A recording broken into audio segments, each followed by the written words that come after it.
Hello, I'm Damaris Yepes, and today I'm going to talk about the exchange of prisoners between the United States government and Venezuela. This fact took place on July 19 of 2025 with El Salvador as the mediating state.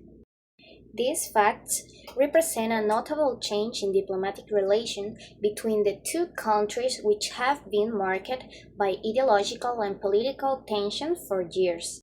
Months before the agreement, the United States had been deporting Venezuelan migrants to El Salvador, where many were detained at the SECOT, some accused of belonging to the Tren de Aragua. Concurrently, Venezuela was holding U.S. citizens whose release became a priority for Washington. Furthermore, the president of El Salvador, Nayib Bukele, stated that he was willing to return these individuals if the Maduro's government promised the release of the same number of political prisoners in Venezuela. However, Maduro reportedly called the proposal cynical. What was agreed?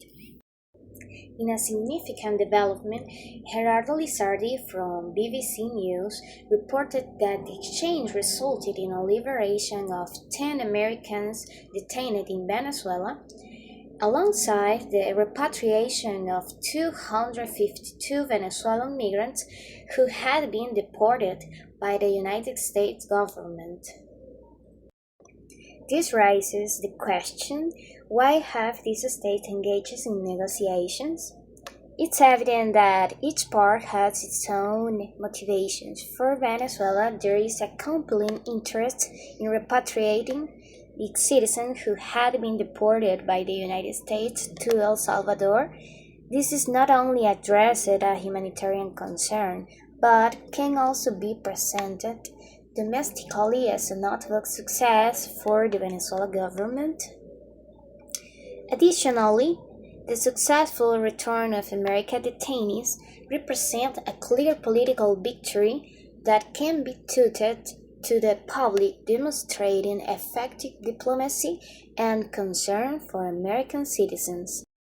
Consequently, the exchange also serves as a testament to the capacity for pragmatic mutual dealings, despite existing political and ideological differences between the two nations.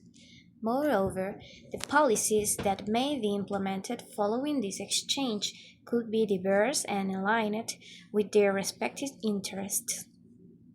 In summary, if both sides can identify common ground on pragmatic issues, it could lead to mini deals that, while not resolving core political disputes, may prevent direct confrontation and foster a degree of transactional trust. Furthermore, it is imperative to promote establishment of international standards to regulate the treatment of political prisoners and deportation of migrants, thereby ensuring respect for human rights. Moreover, the implementation of rehabilitation and integration programs is essential for the successful integration of returned individuals into society.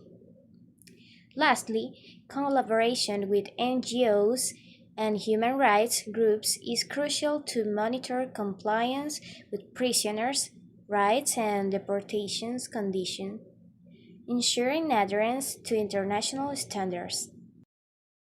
Finally, the prisoner exchange between the United States and Venezuela not only represents an isolated event, but also reflects deeper changes in the power dynamics and diplomacy in the region. Furthermore, it calls into question previous narratives regarding criminality and human rights. Thanks for paying attention.